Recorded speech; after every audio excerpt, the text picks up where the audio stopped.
इस कार्यक्रम में पधारे हुए मेरे वरिष्ठ अधिवक्तागण, साथी अधिवक्तागण, मातृशक्ति और अन्य जो भी यहां पर उपस्थित हैं, साल में एक बार हमारे ये उत्सव होता है। ये उत्सव लाल चौक में पिछले 2 साल से नहीं हो रहा और इसीलिए लाल चौक में उत्सव नहीं हो रहा तो यहां पर अलग अलग उत्सव करने पड़ रहे हैं। और साथियों, जो ये उत्सव स्थल बना है, ये जो मुफ्त का marriage garden bar association Kota को मिला है, जिसके अंदर हम इस प्रकार का आयोजन बार बार रोज डेली प्रतिदिन बिना किसी की अनुमति के बेरोक टोक करते चले आ रहे हैं। हमारे वाहन यहां खड़े होते हैं, हमारे कार्यक्रम यहां होते हैं, हमें किसी से पूछने की जरूरत नहीं पड़ती। तो ये किसके दम पर है? या आप लोगों के दम पर है। ये 2018 के पहले आपको पता है अदालत परिसर में क्या हालत थी। लोग निकलते थे तो कपड़े फटते थे, किसी के पांव में गाड़ी का क्लिप चुभता था, किसी के पांव में स्टैंड चुभता था, किसी की साड़ी पड़ती थी, किसी की शर्ट पड़ती थी। और उस समय मैंने आपसे वादा किया था कि 30 जनवरी तक अगर यदि गाड़ियों के पार्किंग के लिए प्रशासन ने स्थान नहीं दिया तो 1 फरवरी से गाड़ी सेंट जॉन स्कूल के परिसर में खड़ी होगी। और 1 फरवरी के दिन मैंने यहां पर गाड़ी सबसे पहले लाकर खुद ने खड़ी की थी, बाद में आप सबको बुलाया था कि आकर के खड़े हो जाओ। मैंने किसी वकील से ये नहीं कहा कि आ जाओ, ताले तोड़ेंगे, मुकदमा लगेगा, तुम सब लट्ठे आना और मैं पीछे पीछे आऊंगा। मैंने कहा पहले मैं जाकर गाड़ी खड़ी करूंगा, उसके बाद मेरे महासचिव ने आकर के गाड़ी खड़ी करी, फिर हमने वहां जाकर के गेट बंद करवा कर कहा कि आ जाओ गाड़ी यहां खड़ी करो, और किसी के ऊपर कोई कार्रवाई नहीं हुई। और अदालत ने हमें भी स्टे दिया और 3 साल से इस जगह पर जबरदस्ती हमारा कार्यक्रम और हमारी गाड़ियों की पार्किंग की व्यवस्था चल रही है। मैंने इस बार में वो समय देखा है, आदरणीय ब्रह्मानंद जी का टाइम देखा है, जज और मजिस्ट्रेट किसी की मजाल नहीं थी जो उठपटांग बोल जाए। मैंने मांगीलाल जी आसावत को देखा है, भाई साहब धीरेन्द्र जी गालो को देखा है, मैंने मोहनलाल जी पारिक का कार्यकाल देखा है। ऐसे ऐसे लोग इस बार में अध्यक्ष बने हैं जिनके हमारे प्रशासन और जुडिशियल अधिकारी जाते थे तो खड़े हो जाते थे। लेकिन बड़े अफसोस का विषय है कि आज हम कहां पर खड़े हुए हैं। हम कहां से चले थे, कहां आ गए, अब कहां जा रहे हैं इस प्रजातंत्र में जो बनाए शहीदों ने निज रक्त से चित्र धुंधला रहे इस प्रजातंत्र में। काग मोती चुगे हंस भूखों मरे, नाग लहरा रहे इस प्रजातंत्र में, घोड़े दर दर भटकते फिरे और गधे ऊंचे पद पा रहे इस प्रजातंत्र में। तो आपने ऐसे लोगों को चुनाव किया है। अगर हम बार एसोसिएशन के माध्यम से ऐसे कमजोर व्यक्ति का चुनाव करेंगे तो 12 महीने रोड़े रोते रहेंगे, भाई साहब काई नो रहे यार, कोई सुने नहीं रहे, मुंह काई करो यार। इस प्रकार के लोग पिछले 6 महीने से लोग मेरे पास आ रहे हैं, क्योंकि मैं 2 बार अध्यक्ष रहा हूं, 1 बार सेक्रेटरी रहा हूं। लोगों की आकांक्षा और अपेक्षाएं जुड़ी रहती है। ऐसा नहीं है कि जो पद पर बैठा है वही भगवान हो गया बार एसोसिएशन कोटा का। यहाँ के वरिष्ठ अधिवक्ता, यहाँ के पूर्व पदाधिकारी, जिनसे भी लोगों को आशाएं और अपेक्षा होती है वो आते हैं और शिकायत और शिकवा करते हैं। पिछले 4 महीने में कम से कम 300 वकील मैं ऐसे बता सकता हूं जिन्होंने में से कहा यार भाई साहब यहाँ काई न हो रहे हो, ताकि बस की बात कराओ, कोई से 9 बैठो को एक बार थाई आ जाओ दोबारा यार।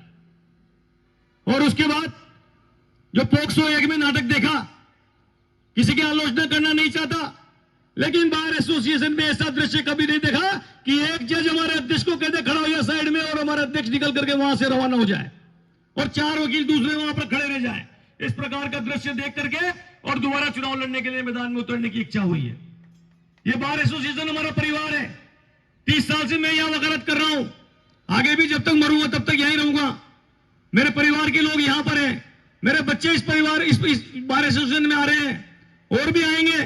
तो जिस परिसर में, जिस परिवार में हमारे को ताज जिंदगी रहना है, घर से ज्यादा समय हम यहां बिताते हैं, उसका डेकोरम मेंटेन रहे, उसका मान सम्मान, मान मर्यादा कायम रहे, इसलिए चुनाव लड़ने की सोची है। कोई लोग कहते हैं यार भाई साहब तीसरी बार क्यों लड़ रहे छो? अरे भाई तीसरी बार इसलिए लड़ रहे छो भैया कि कोई जो यहाँ पर बन रहा है वो ताकि बेइज्जती करा रहे छे। बार बार इस प्रकार के दृश्य जब उपस्थित होते हैं, एक बार किसी आदमी ने क्या मैं सिर्फ इसलिए चुनाव नहीं लड़ूं कि मैं 2 बार अध्यक्ष बना दिया तो अब मेरे को लड़ने का अधिकार इसलिए नहीं है कि 2 बार बन गया तो तीसरी बार कोई ऐसा मोहरा फिट हो जो किसी दूसरे से रिमोट कंट्रोल से चले, वो कहे कि फला नहीं मजिस्ट्रेट से कुछ कहना है तो वो कहे कि नहीं कहना तो नहीं कहना, वो कहना फलाने वकील के खिलाफ कार्रवाई करनी है तो वो करे। पूछ के आता हूं सोनिया गांधी और वो दूसरी वाली जो मनमोहन सिंह जी वाली स्थिति है, वैसे बार का अध्यक्ष बनता रहे और हम बैठे बैठे तमाशा देखते रहे, तो ऐसा नहीं हो सकता है। जब जब भी स्थिति खराब होगी, बाहर का मान सम्मान गिरवी रखा जाएगा, हमारे वकीलों का अपमान होगा। अब एक बहन तरन्नुम जो कार्यकारिणी की सदस्य थी, एक पुलिस वाले ने रोक दिया साहब, वो कह रही भाई मैं वकील हूं, हेलमेट भी लगा रखा है, चालान किस बात का बना रहे हो, बदतमीजी कर रहा है। फिर क्या हुआ, जज साहब के पास गए बार एसोसिएशन वाले, और उसके बाद उस सिपाही को हटाने के लिए, बस सस्पेंड या निलंबित या और कुछ कराने के लिए नहीं, उस जगह से ड्यूटी से हटाने के लिए 1.5-2 महीने तक इंतजार करते रहे, तब जाके उस सिपाही को एसपी ने वहां से हटाया। उसको हमने विजय मान लिया, साहब सिपाही हट गयो। एक सिपाही को हटाने के लिए बार एसोसिएशन को 1-1.5 महीने तक इंतजार करना पड़े। हमने तो धर्म सिंह मीणा के टाइम देखा था, जज को टर्मिनेट करवाया है, सस्पेंड या निलंबित नहीं करवाया भ्रष्टाचार करने वाले को, और 3 बार बने। और 2018 में जब लाल चौक में सिंपोजियम हुई थी, जो जो वादे आपसे किए थे, अगर एक भी वादा पूरा नहीं किया हो तो जूते की उठा करके यहां आकर के मेरे खोपड़े में कोई भी दे सकता है।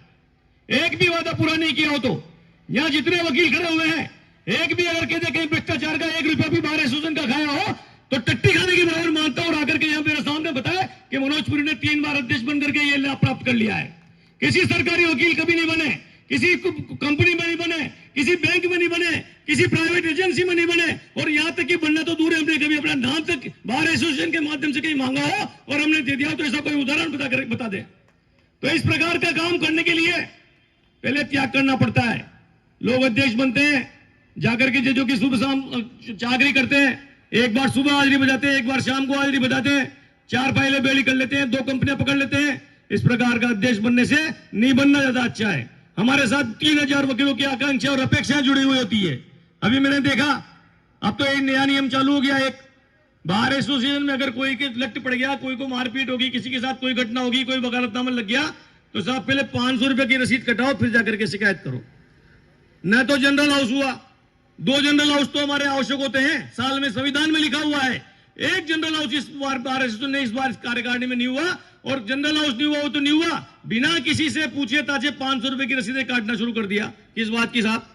मेरी बार एसोसिएशन जिसकी खिलाफ शिकायत कर रहा हूं वो हमारा आदमी, जो शिकायत कर रहा है वो हमारा आदमी, तुम बीच में भाड़े की दुकान खोल के बैठ गए कि 500 रुपए जमा करा पहली, फिर तारी बात सुनूंगा ना तो तारी बात ही नहीं सुनूंगा, इस प्रकार की। और किसी से कहो तो अब तो वहां पे अनुशासन समिति के नाम से जो चल रहे हैं काम, उसमें डायरेक्ट लेटर भी अदालतों में जाने लग गए, फलाने के वकील को वकालतनामे को मान्यता दी जाए, फलाने को नहीं दी जाए। इस प्रकार की अंधेर कर दी, मनमान सारी समितियां बढ़ा दी। अध्यक्ष जी को कुछ पता ही नहीं है, उनसे कहो तो वो फलानी समिति वाले के पास चल जाओ, फलाना के तो फलाने के पास चल जाओ। बार एसोसिएशन नहीं, पोपा भाई का रावड़ा हो गया। ऐसी बार एसोसिएशन को देख करके और जब लोगों ने अपनी पीड़ा बताई तो फिर सोचते हैं यार फालतू ही तो पड़े, काम तो कुछ है ही नहीं। मेरे पास तो कोई एक भी फाइल बता दे कि 3 बार अध्यक्ष बना और भाई साहब मेरे पास 3 फाइलें मैंने 3 साल में इकट्ठी कर ली, तो जब जाकर के फिर आरोप लगाओ यार ये तो काम इकट्ठा कर लेते हैं, अपना लाभ निजी प्राप्त कर लेते हैं। एक और बात आई अभी, ये तो राजनीतिक व्यक्ति है साहब, नेतागिरी करने के लिए, चुनाव लड़ने के लिए चुनाव लड़ रहे हैं। जब मैं 2010 में यहां आया था, सेक्रेटरी का चुनाव लड़ा था, उसके पहले 2008 में विधानसभा का चुनाव लड़ाया था अपना आप ही। बार एसोसिएशन के सर्टिफिकेट की जरूरत किसी भी चुनाव लड़ने के लिए किसी भी आदमी को जरूरत नहीं है। भारत के संविधान में कहीं नहीं लिख रहा कि साहब बाहर का अध्यक्ष होगा उसको ना जो राजस्थान विधानसभा का या भारत की लोकसभा का टिकट दिया जाएगा, और जिसको लड़ना होगा चुनाव अगर है ना राजनीतिक व्यक्तित्व करते हैं। लेकिन इसका मतलब ये थोड़ी है कि बाहर में जहां हम दिन रात रहते हैं, एक परिवार में कोई आदमी सक्षम है और किसी ने परिवार के ऊपर हमला किया, किसी ने परिवार को गाली दी, उसने साहब उसका बचाव किया, अरे भैया ऐसे मत करे, मेरे होते हुए कोई नहीं कर सकता। दूसरी बार फिर कर दिया, दूसरी बार भी उसने कहा, तो फिर क्या तीसरी बार अगर कोई बदमाश आया और किसी ने इस प्रकार की कार्रवाई करी तो उस परिवार के आदमी को ये अधिकार नहीं कि वो बोले। उसके परिवार के लोग कहते बात तू मत बोले, 2 बार बोल लो ना तो यार अब तो अधिकार कोई ना, अब तो पड़वा जूता। तो इस प्रकार का दृश्य, इस प्रकार की बिल्कुल बेवकूफाना मतलब इस प्रकार का तर्क कि यार बार बार क्यों, तो बार बार भैया इसलिए कि मैं फालतू हूं, तुम लोगों की सेवा करना चाहता हूं, क्योंकि यहां के आंदोलन करते करते न तो हमने बीजेपी वालों को छोड़ा न कांग्रेस वालों को छोड़ा।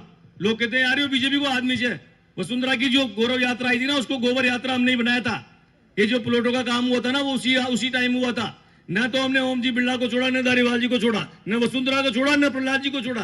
तो जब इस प्रकार से इस बाहर का नेतृत्व करते करते ऐसी स्थिति है भैयानों को, न तो कोई बीजेपी वालों टिकट दे, कोई कांग्रेस वालों टिकट दे, कोई मानने को तैयार नहीं है, विश्वास ही नहीं करता। रहे यार ये कब किसके साथ पलट जाए कोई भरोसा नहीं है। क्योंकि मेरा ये स्पष्ट मानना है, जिस संस्था ने, जिस व्यक्ति ने, जिस सभा ने आपको चुना है, जिसने आपको दायित्व दिया है, ईमानदारी से उसके प्रति अपना कर्तव्य पूरा करो, चाहे सामने फिर अपना अफसों का बाप भी आके खड़ा हो जाए तो उसका लिहाज मत करो। और इसी को सोच करके आज तक जितने भी काम हुए हैं, ये जगह 30 साल से मैं भी सुन रहा था, सेंट जॉन स्कूल की जमीन ले लो साहब, फलाना कर लो साहब, राष्ट्रपति जी को लिख दो, दारीवाल जी से कह दो, राज्यपाल को लिख दो और अधिग्रहण करा दो। कोई अधिग्रहण हुआ ना, राष्ट्रपति जी को लिखा ना, दारीवाल जी आए 5 मिनट में ले लिए अपन ने। मैंने 2018 में कहा था प्रोग की समस्या आगे अब कोई नहीं रहेगी, कोई भी इसको राम मंदिर की तरह उठा उठा करके चुनाव नहीं लड़ेगा। 2018 में समस्या पूरी हो गई। अब उसके बाद कोरोना आ गया और दूसरे लफड़ेबाजी हो गए और उसकी वजह से वहां कुछ नहीं हुआ। और मान लो डेवलपमेंट, तो यार उसका मैं क्या करूं, तुम लोग लिख के देके आए थे सरकार को जनरल हाउस में, भाई साहब दीनानाथ जी गालों के टाइम पे कि ब्याज पेनल्टी माफ कर दी जाए तो हम प्लॉट लेने के लिए तैयार हैं। और उसके लिए कितने अध्यक्ष बन गए, ये फलाना ओम जी का आदमी साहब इसको बना दो यार, ये करा लाएगा काम, ये प्रहलाद जी का आदमी इसको बना दो साहब, ये करा लाएगा। कोई ने कराया क्या? कोई ने इसलिए नहीं कराया कि नेताओं के ऊपर आश्रित जो भी पदाधिकारी हमारे यहाँ बनेगा वो रिमोट कंट्रोल से संचालित व्यक्ति होगा। वो बार एसोसिएशन के लोगों की आकांक्षा और अपेक्षाओं को पूरा नहीं कर सकता। वही करेगा जो स्वयं से संचालित होगा और आप लोगों से संचालित होगा, जिसको आपकी ताकत पे भरोसा होगा, जो आपकी शक्ति के ऊपर भरोसा, संगठन के ऊपर भरोसा करके चलेगा। सतयुगे सत्य शक्ति, धर्म शक्ति दर द्वापरे और कलयुगे चे युद्ध, द्वापर चे युद्ध शक्ति और संघ शक्ति कलयुगे। संगठन में ही शक्ति है कलयुग में, और किसी चीज में शक्ति नहीं है। आपके पास कितने आदमी हैं इसको देख करके सामने वाला निर्णय करता है। तो जिसको 3000 पढ़े लिखे डबल डिग्रीधारी वकीलों की शक्ति पर भरोसा नहीं है और जाकर के आपका पदाधिकारी पहले तो नेताजी की डोक देगा, फिर पांव छुएगा, फिर जाकर के वो कहेगा बैठ जा, तो फिर वो बैठेगा। तो ऐसे व्यक्ति अगर पदाधिकारी बनेंगे तो मुझे लगता नहीं है कि किसी भी प्रकार से आपकी समस्या हल होने वाली है। अगर आपकी समस्याओं को हल कराने आए तो 2018 में आपने देखा है किसी नेता के डोक देके आए क्या बार एसोसिएशन, जिसके अभी की उसको गाली देके आई, उसके जाकर के नारे लगा के आए, और उसके बाद भी हमारे सारे काम पूरे हुए। जो मैंने कहा था वो सब पूरे किए। अब कुछ लोगों ने, अभी एक नया और चल रहा है, 2018 में हमने स्टाइफंड दिया था लोगों को, मुश्किल से 15 या 20 लड़कों ने स्टाइफंड लिया था। उसकी मैंने डबल व्यवस्था करी थी, सुबह शाम रजिस्टर पे साइन करेगा, जिस सीनियर के पास जूनियर है उसका सर्टिफिकेट लेकर के आएगा कि भाई ये मेरे यहाँ प्रतिदिन आकर के काम करता है। उसके बाद हमने उसको 1500 रुपये का स्टाइफंड दिया था।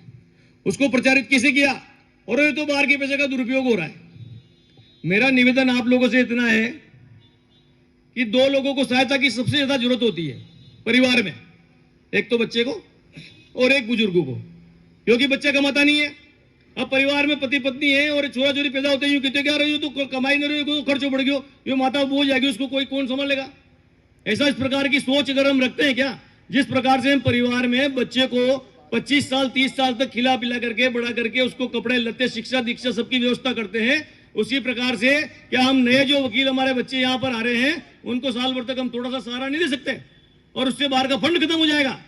और इसी प्रकार से हमारे बुजुर्ग हैं जिन्होंने 75 साल की उम्र प्राप्त कर ली, यहां पर अब उनको चलने फिरने की में तो परेशानी आने लगी, सीढ़ियां चढ़ने में परेशानी आती है, काम कम हो गया है। क्या उनको सम्मान की आवश्यकता नहीं है? क्या उनको सहारे की आवश्यकता नहीं है? परिवार में जिस प्रकार से आप देख रहे हैं पाश्चात्य संस्कृति का असर कितना है, माए बाप को कोई पूछता ही नहीं है, जिसके पास अर्थ है उसी की पूछ है।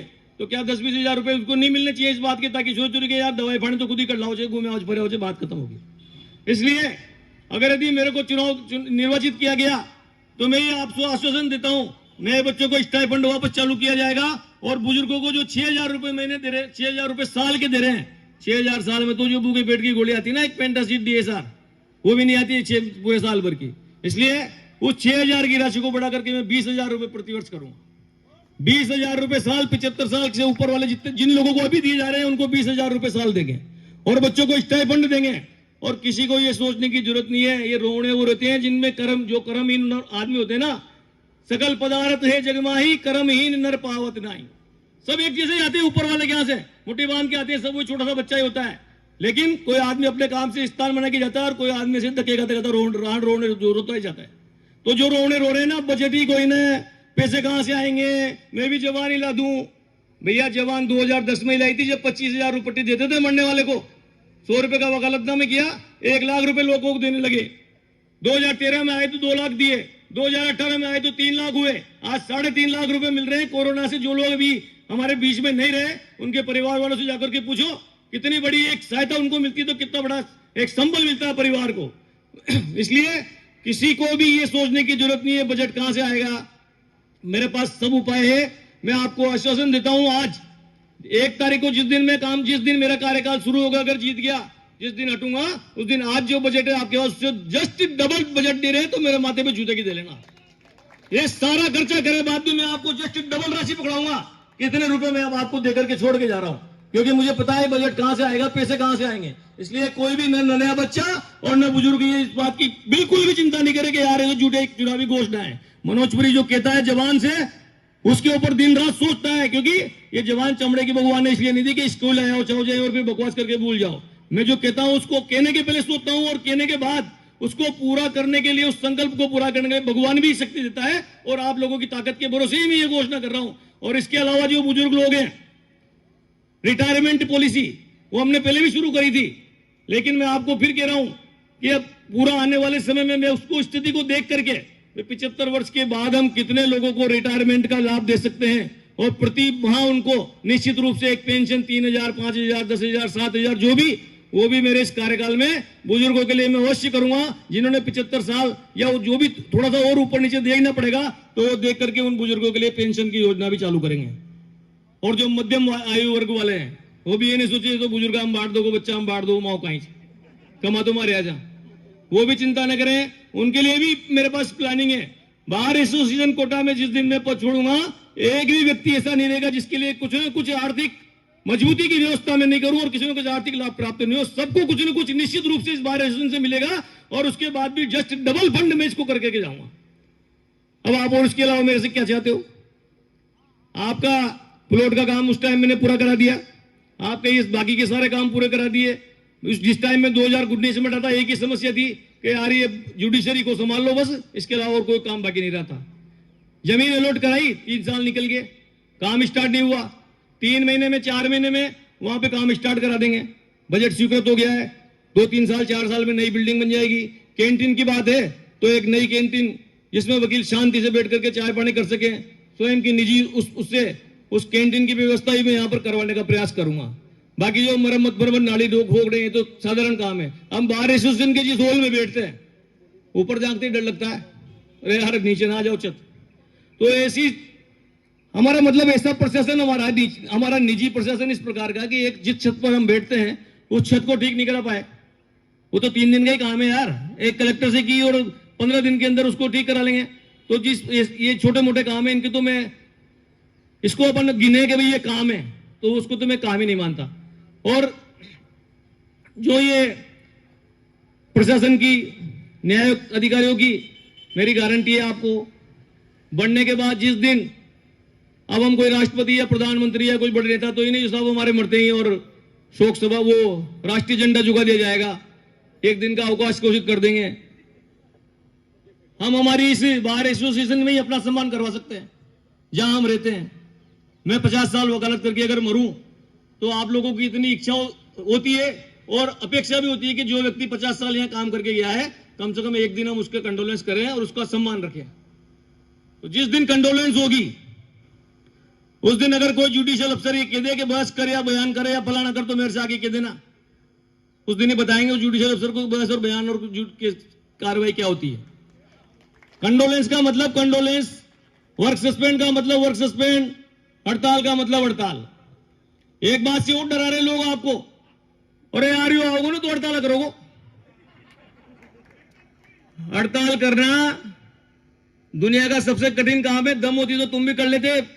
1.5 महीने तक तो दबा के बैठ गए। उसने पोक्सो एक उस बावड़े से कि एक जज ने साइड में खड़ा करके चुटकी बजा के पुलिस बुला ली।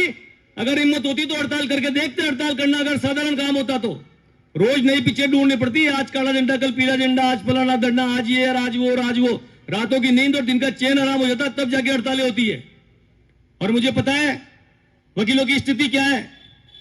पिछले 3 सालों में जिस प्रकार का कोरोना और ये आर्थिक स्थिति जिस प्रकार से गुजरी है, हड़ताल करना आवश्यक नहीं होता। नेतृत्व कौन कर रहा है इसको देख करके सामने वाला बहुत सारे काम कर देते बिना हड़ताल के। और जब हड़ताल करना आवश्यक ही हो तो यार ये तो राजस्थान की धरती है, प्रताप की धरती है। यहां तो घास की रोटी खा करके भी लोगों ने अपनी स्वाधीनता और स्वतंत्रता की रक्षा के लिए लड़ाई लड़ी है। तो ऐसे ही धरती पर जब बिल्कुल आवश्यक होगा, अब तो साहब मान सम्मान ही न रहो, तो कुत्ते में और आदमी में जो अंतर है, उस अंतर को की रेखा को बनाए रखने के लिए अगर हड़ताल करना भी आवश्यक हो तभी जाके हड़ताल होगी, वरना बिना बात कोई हड़ताल नहीं होगी। कोई को घबराने की जरूरत नहीं है। काम बंद हो जाओगे भैया, मेरे भी चोरी, कोई काम बंद नहीं होगा। काम बंद करना अंतिम स्टेज, अब तो कोई उपाय ही नहीं रहा। अब बाहर कौन सी, अगर भी मान लो हाईकोर्ट की बेंच को उदयपुर में खोलने का नोटिफिकेशन ही जारी करने लग जाए और फिर भी हम इस सोच के बैठे रहे, वहां छोरी भूखा मर जाओगा यार, हड़ताल मत करो, फिर तो करनी पड़ेगी। उसके पहले मेरे को सब आते तरीके, 3 बार आपने पदाधिकारी बना दिया, साम नाम दंड भेद सब तरह से जानता हूं कैसे काम कैसे होते हैं, दवाओं से ही बहुत सारे काम हो जाते हैं। इसलिए अभी प्लॉटों वाले मामले में 2018 में हमने कोई ऐसा ज्यादा बड़ा बहुत दिनों तक आंदोलन नहीं किया था, 15-20 दिन के उसमें आंदोलन में हमारा सारा काम हो गया था। उसके पहले भी हमने नहीं तो 4-4 महीने की हड़तालें करी है। तो रिजल्टकारी आंदोलन हो, परिणामकारी आंदोलन हो, लड़ाई छोटी हो लेकिन परिणाम ज्यादा बड़ा हो, इस प्रकार का काम करने की नीति में आप लोगों के साथ रह करके अच्छी तरह सीख गया। वरना जिस टाइम देखा था ना यहाँ पे हेलमेट लगा करके मुंह पे पट्टे बांध के पुलिस वाले आए थे, उस दिन क्या योजना थी उनकी, खूना खून करते थे। लेकिन किसी वकील के इतने आंदोलन किए, अपने 3 बार पदाधिकारी, किसी के ऊपर आज तक एक भी मुकदमा लगा हो तो बता दो। कभी मैंने किसी को आगे करके पीछे जाके खड़ा नहीं हुआ, आ जा चल तो सांप बामी में हाथ डाल, मुंह मंत्र पढ़ू जू, इस प्रकार का काम कभी नहीं किया। बामी में हाथ डालूंगा तो मैं डालूंगा, मंत्र पढ़ने का काम आपसे कराऊंगा। इसलिए मुकदमा लगा तो 2013 में भी हम पे लगा, आप पे किसी पे नहीं लगा। 2009 में तो हम कुछ कर ही नहीं रहे थे, ये रमेश जी अध्यक्ष थे, मेरे को तो यही पता नहीं था भाई काय संघर्ष चाल रही है, संघर्ष समिति की संयोजक और उसके बाद 2010 में जब मैं सेक्रेटरी बना तो नवंबर के महीने में पुलिस वाला कहता भाई साहब जमानत करा लो, मैंने इकाई में कि वो 2009 में आप पे मुकदमा लगा था, एक पता ही नहीं, मतलब हमें तो हमने तो कुछ करा ही नहीं, फिर भी मुकदमा हम पे जाटूगा। तो ऐसे मामले न तो कोई मुकदमे से डर रहे यार, न और काय से डर रहे। किसी भी प्रकार के मामले में किसी प्रकार की कोई चिंता करने की जरूरत नहीं है। बार एसोसिएशन कोटा के परिसर में आने के बाद मेरा एक ही धर्म है, वकील, एक ही जात है, वकील, न कोई हिंदू है, न कोई मुसलमान है, न कोई जैन है, न कोई वैश्य है, न कोई शूद्र है, न कोई ब्राह्मण है। किसी प्रकार का भेदभाव न तो मैं पहले किया है और न आगे करूंगा। जिसकी भी समस्या आएगी, अगर मेरे को अपन को लगता है उसका काम वाजिब है और किसी प्रकार की उसमें वो बदमाशी नहीं है तो उसको कोई रोक नहीं सकता। और अगर भी काम गैर वाजिब है, ये दलाली वाला काम चल रहा है तो उसको मैं कर नहीं सकता, सीधी सख्त बात है। ये जो रेवेन्यू वालों की बता रहे, मेरे को परेशानी भी बताई, 4 बजे आ रहा है वो, जानो कौन एडीसी कोई अधिकारी होता है उधर का जो, और कोई बैठता ही नहीं है। वो एडीएम कहता है वहां पर्ची देकर के फिर मिलने जाते हैं, बाबू कहता है कि उससे मार कर लो, फिर वकील वहां बाहर खड़े रहते हैं। सारी व्यवस्था 3 दिन में सुधार दूंगा, 3 दिन में। कोई पर्ची नहीं होती एडीएम को, या तो अदालत में बैठ जाए या फिर दरवाजा खोल के बैठे थे। बाप के नौकर नहीं है जो इधर उधर आकर के पर्चियां देकर के वहां खड़े रह गए, टाइम फालतू नहीं है हमारे पास। और एक और एसडीओ, पहले वो मोहनलाल प्रतिहार था, उसको हटाया था, और आरडबल था वो ओझा, उसको भगाया था। एक और एसडीओ बैठा उधर रेवेन्यू साइड में आजकल, वो दीपक मित्तल, भ्रष्टाचार का आरोप है उसके ऊपर, उसके बाद भी सरकार ने बिठा रखा है कुर्सी पर। मैं आप सामने वादा करता हूं, या तो सुधर जाएगा, टाइम पे बैठने लग जाएगा, डायस पे 10 से 5 तक चुपचाप काम करेगा, या फिर यहां से बोरे बिस्तर गोल करके रवाना होएगा। निश्चित रूप से इस बात को भी आप मेरे को सत्य मानो। लेकिन जब मैं सुबह भगवान की पूजा करता हूं ना, वरदेव शिवाब मोहे ये शुभ कर्मंते कबहू न डरू अरिसु जब जाए लरू निश्चय कर अपनी जीत करूं, ये गुरु गोविंद सिंह जी की प्रार्थना है। तो अच्छे काम करने में किसी भी प्रकार से मेरे मन में भय उत्पन्न नहीं हो, और जब मैं किसी अच्छे काम को करने के काम में लग जाऊं तो फिर निश्चित रूप से उसमें मेरे को विजय प्राप्त हो, यही भगवान से अपनी कामना रहती है। और कोई कामना नहीं रहती है, कोई दौलत नहीं बनाई, कोई टिकट फिकट का लफड़ा नहीं है। लोग बात बहुत बड़ी और मैं कह रहा हूं, अगर मान लो मेरे को टिकट मिल भी गया, अगर मान लो मैं एमएलए एमपी बन भी गया, तो आप लोगों के क्या नुकसान हो जाएगा क्या? लोग यहाँ यूं कह रहे हो तो नेतागिरी कर रहे हो जी यार, अरे तो भाई नेतागिरी कर रहे हो जो यूं समझ लो, तो आपकी तो चाकरी कर रहा हूं ना यार, है? आपको तो पोकट का मजदूर मिल रहा है एक, जहां बताओ जहां खड़े होते हैं। वो साला पुलिस वालों की किसी की हिम्मत है कि जो कहीं पे रास्ते में रोक दे किसी वकील को? उल्टे फोन आते थे मेरे पास, भाई साहब ये वकील साहब समझाओ यार, मान नहीं रहा, जा ही नहीं रहा। अभी तो रोकते हैं, कहते जा ही नहीं रहा। मैंने लोगों पे बंद लोगों को भी छुड़वाया है, गिरफ्तारी वालों को भी छुड़वाया है।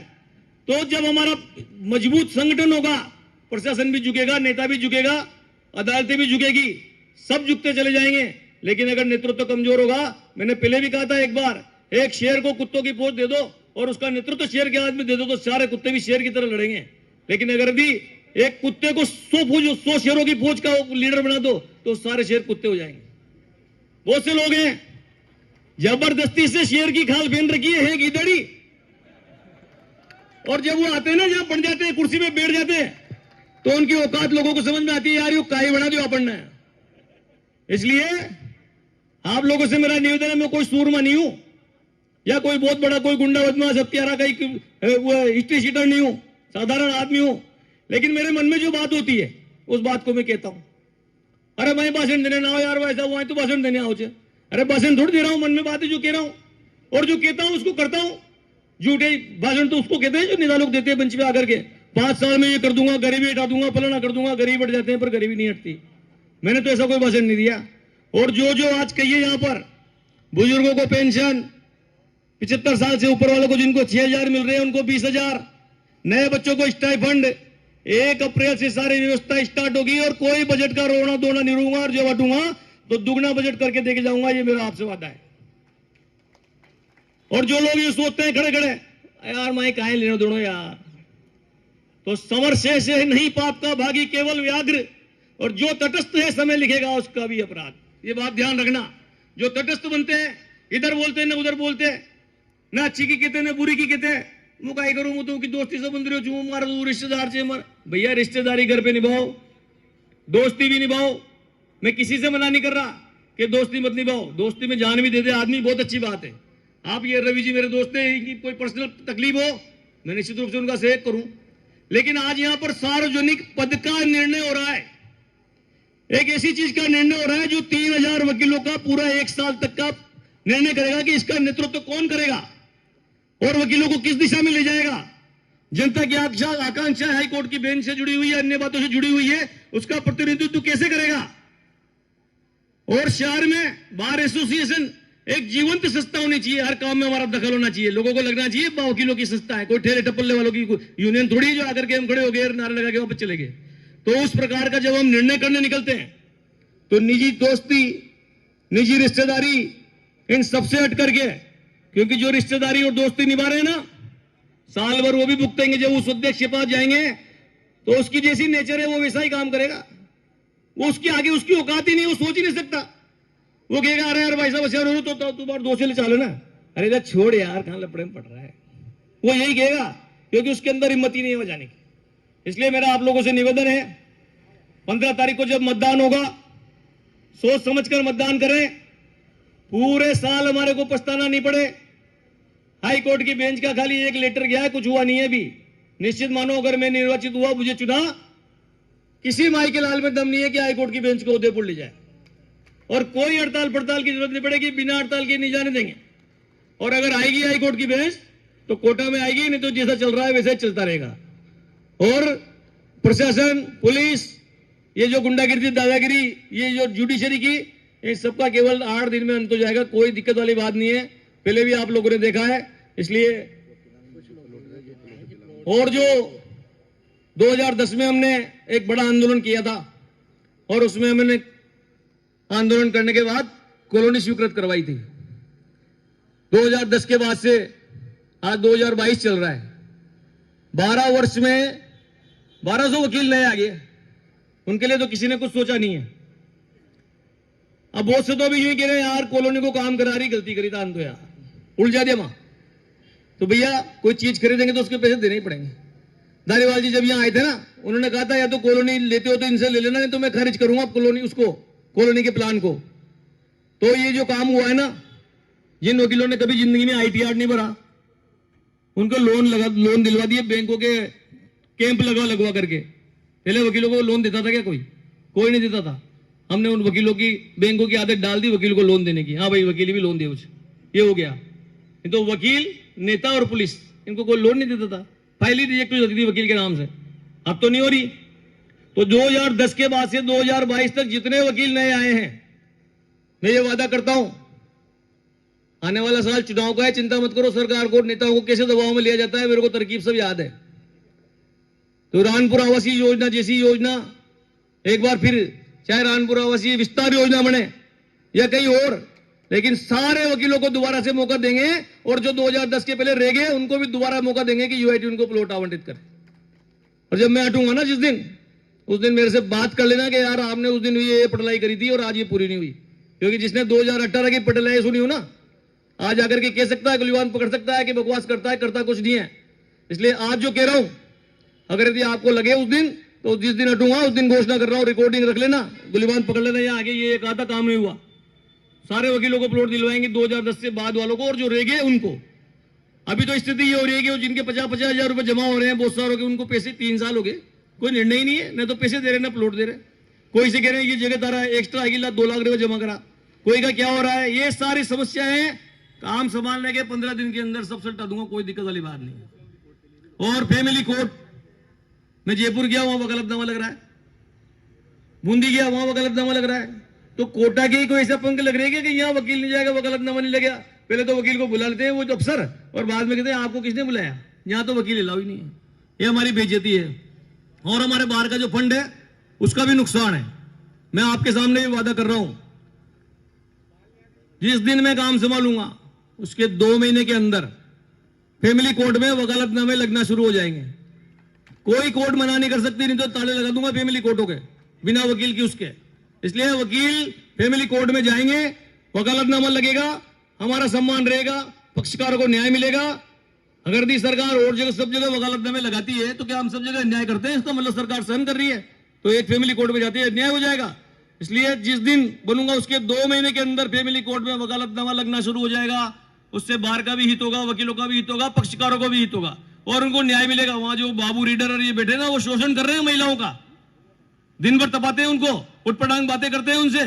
जब वकील होता है तो किसी की हिम्मत नहीं पड़ती कि कोई उसको जाकर के इस प्रकार की बात कर सके। तो ऐसी जितने भी समस्याएं हैं, और जो अभी हमारे राजीव जी सारस्वत एक बहुत बड़े खेल के वो थे, क्रिकेट के बहुत बड़ा उनको जुनून था, कैंसर हो गया, उसके बाद भी उन्होंने वो नहीं छोड़ा था। मैं ये आपसे घोषणा करता हूं कि अगर मुझे निर्वाचित किया, अगले साल राज्य स्तर की प्रतियोगिता आयोजित करेंगे, और उसका नाम राजेश प्रकाश सारस्वत स्मृति क्रिकेट प्रतियोगिता रखेंगे, और उनकी पत्नी को बुला करके उस सारे उसमें पारितोषिक वितरण जो भी कार्यक्रम होंगे वो कराएंगे। किसी नेता अभिनेता के भरोसे नहीं रहेंगे, और मैं ये नेता भी नहीं हूं। आपने देखा है 2010 में जब चैम्बर बनाए थे, कोई नेता अभिनेता का इंतजार नहीं किया। हमारे मदन लाल जी शर्मा और वो मोहनलाल जी पारिक साहब ने उसका लोकार्पण करवाया था। आज भी वहां पट्टी लगी हुई है। अब आप काम तो कुछ करो नहीं, बाटा लगाने के लिए ऊपर एक कमरा, नीचे नीचे कमरा, ऊपर करके ये बड़ा बाटा लगा दो, उस पर यूं कर दो साहब माना, तो इससे कुछ होगा नहीं। निश्चित रूप से जो जो भी बातें मैं कर रहा हूं, आज मेरे को पता है रिकॉर्डिंग कर रहे हैं लोग, एक भी बात अगर पूरी नहीं हो तो जिस दिन हटूंगा उस दिन बता देना, खोपड़े में जूते मार लेना। लेकिन ये जो बात चल रही है ना, बार बार क्यों फलाना हो, तो फिर कोई ना कोई वकील तो निकल के हो, ये आगे खड़ा कोई यार ये लाभ उठा लिया, ये पैसे खा गया, यहां भ्रष्टाचार कर लिया, इस प्रकार का कोई आरोप लगा नहीं सकते कि ये तो नेतागिरी करवा के लिए तीसरी बार लड़ रहे हो। तो ये तो बेकार, मतलब इस प्रकार की बातें करके। और जब तक मैं इस बार एसोसिएशन के परिवार में हूं, जब भी बार एसोसिएशन मुसीबत में दिखेगी, जब भी तकलीफ और संकट में दिखेगी, जब भी इसका अपमान होगा और मेरे को लगेगा शरीर में शक्ति है, तो मैं निश्चित रूप से आकर के उस खड़ा होऊंगा और उस अपमान से आपको निजात दिलाने का भरपूर प्रयास करूंगा। जय हिंद, जय भारत। आप सभी लोगों के लिए अल्पाहार की व्यवस्था है, अल्पाहार करके ही आप यहां से पधारें। धन्यवाद।